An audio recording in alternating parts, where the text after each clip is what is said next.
Metabolic bone disease. Metabolic bone disease, simply put, is the interference with normal bone growth and development due to a number of reasons that we'll get into. Most diseases directly are affected by the imbalances of calcium and phosphorus in the body. So, metabolic bone disease is not specific to one type of origin or onset. It can be caused by many different variables, of which the most common are the imbalance of calcium and phosphorus in the body. But the reason for bone disease isn't always the same. There are different levels, there are different severities of the different types of diseases that can occur. To name a couple that come off the top of the head are hypercalcemia, hypocalcemia, osteoporosis. Those are the most common ones that come to mind. There are also others that we'll get into as we go on. I want to go directly into the type of cells that are affected and the organs that can be affected, because they all kind of overlap in one instance or another. But getting into differentiating which ones affect which, I want to go over later on. So affected cells are all bone cells: osteoblasts, osteoclasts, osteocytes. Osteoblasts are responsible for new production of bone cells. Osteoclasts, white blood cells, and osteocytes made from the osteoblast assist in the function of osteoclasts, like making new bone, making sure that it's not too spongy or too hard or too soft or too many air pockets. Organs that can be affected typically have to do with more of the cases of hypercalcemia and hypocalcemia. These are more common of renal failure. When your kidneys if your body has too much calcium or too little calcium to make reactions within the body. That's the most common, would be the kidneys that get affected. And in hypercalcemia, you can see formation of kidney stones. In hypocalcemia, you see typically people not being able to make those reactions with the calcium in their body, not being able to, they don't have enough calcium to make certain reactions. Getting into more of the how many different types of diseases there are within metabolic bone disease. So hypocalcemia, lack of the needed amount of calcium in the blood. Hypocalcemia is most commonly presented in patients that are recovering from a surgery. And during that surgery, more inept is people who are given phosphate or people who have gone through chemotherapy. These types of patients would see reactions such as it can cause seizures, hypertension, even mental retardation in children, depending on the levels of how much they're lacking calcium in the blood and the timing, what stage of development a child is going through. Going back to hypercalcemia, having too much, that's more of when you see the kidney stone formation. Osteoporosis, probably the most popular type of bone disease. You see a lot of commercials for osteoporosis, so everybody knows what it is. It's a weakening of the bones as you get older, but it's not just due to getting older, although that is one of the more commonly blunt responses you get for why people get osteoporosis. Malnutrition is a big factor to this, and also there's a lot of people who get osteoporosis earlier than they should. The typical age group for osteoporosis is 65, but we've started to see more and more cases of people presenting with osteoporosis at about 50 to 55. And the reason for that, mainly if you get it early, it's usually the culprit of someone going through bulimia or anorexia earlier in life. This will make your bones age prematurely. Causes for osteoporosis, like I just said, can include age, just due to getting older, bulimia, and malnutrition.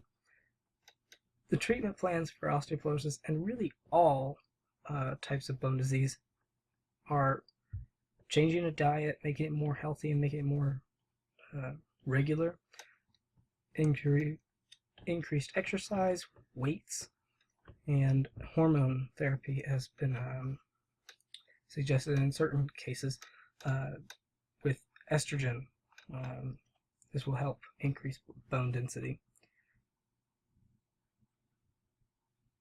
Similar to osteoporosis, we get into osteopenia, which is also a term. So osteoporosis is a type of osteopenia, while osteopenia is just termed broadly as low bone density. Not as severe as osteoporosis in some cases, but osteopenia can be is consistent with osteoporosis. Treatments are the exact same: increasing diet, exercise, the normal stuff that you would think. A more rare type of bone disease is called Paget's disease, which affects the bone metabolism, which makes fragile bones and unable to regenerate correctly. Bone cells are reproduced or replaced too quickly and are softer or weaker than normal. This causes general pain because of the weight that's being put on the bones, and it also leaves you more at risk for bone fractures. On a cellular level, this is caused by the osteoblast working too quickly, leading to bones being slightly larger but less dense. So that's the air pockets that I was talking about earlier. Osteoblast working too quickly leaves the bone with holes in it, so you're more susceptible to having a clean break, where, as someone with osteoporosis might just get a hairline fracture, with Paget's disease will more commonly break a bone. This can occur in a localized area or throughout the body. After onset, Paget's disease does not spread from one bone to another, but it may become progressively worse at pre-existing sites. So, you're growing up, you break your arm, and in a normal break, it's actually supposed to make that bone stronger and harder to break later on. Well, this has just the opposite effect. After you break a bone, you're more commonly to break that bone again and again until it is corrected. Again, Paget's disease is more commonly found in patients older than the age of 75, but not always. Not all bone diseases onset in old age. There's another type, rickets disease, which is normally seen in children, which cause soft bones. The more alarming part of rickets is that the bones are too soft. They won't be growing they could be growing with curves in them. And as a child, when you're going through so many different stages of growth, if you hit it at a wrong time and something grows curved, it would be curved the rest of their life. So you definitely don't want a femur or a humerus growing with a curve in it, or even the spine.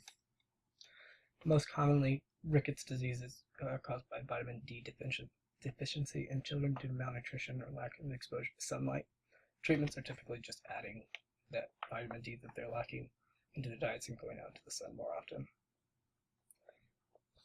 Now, talking about all of the different types that I've had, signs and symptoms of all of them pretty much stay consistent through all. The most common side effect is obviously bones becoming brittle and having more risk of fracture, or repeatedly fracturing the same bone. Pain is a big factor in all of these. You see somebody that's having a lot of difficulty going through normal day activities. You see people that are just struggling to cope with the weight naturally being put on their body, just to lift their arms or lift their body out of a chair. That's something that normally you wouldn't really think of. Somebody 65 or older exhibiting symptoms of real fatigue or real pain just from standing, and that's when you start to get a little bit concerned. Prevention methods with all of these diseases pretty much stay consistent as well. Some things you can affect and some things you can't. You can't pick your parents well, but if you do, then you might not have to deal with any of these. But the most common prevention methods are having a healthy, regular diet and exercising with weights. Not so much cardiovascular exercise. It's not as important as much as it is weight training. Treatment methods usually, hypocalcemia, you're given an IV to give you the calcium that you're lacking in the body. Hypercalcemia, you're giving diuretics so that you can flush out the excess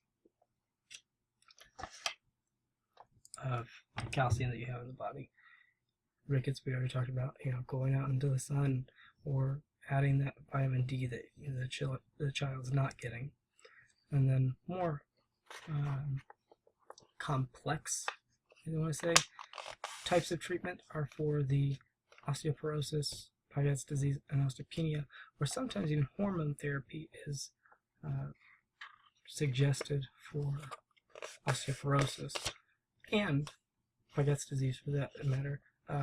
Adding amounts of estrogen will actually help harden up the bones, and as you see in all treatment methods, pretty much healthy diet and exercise are part of any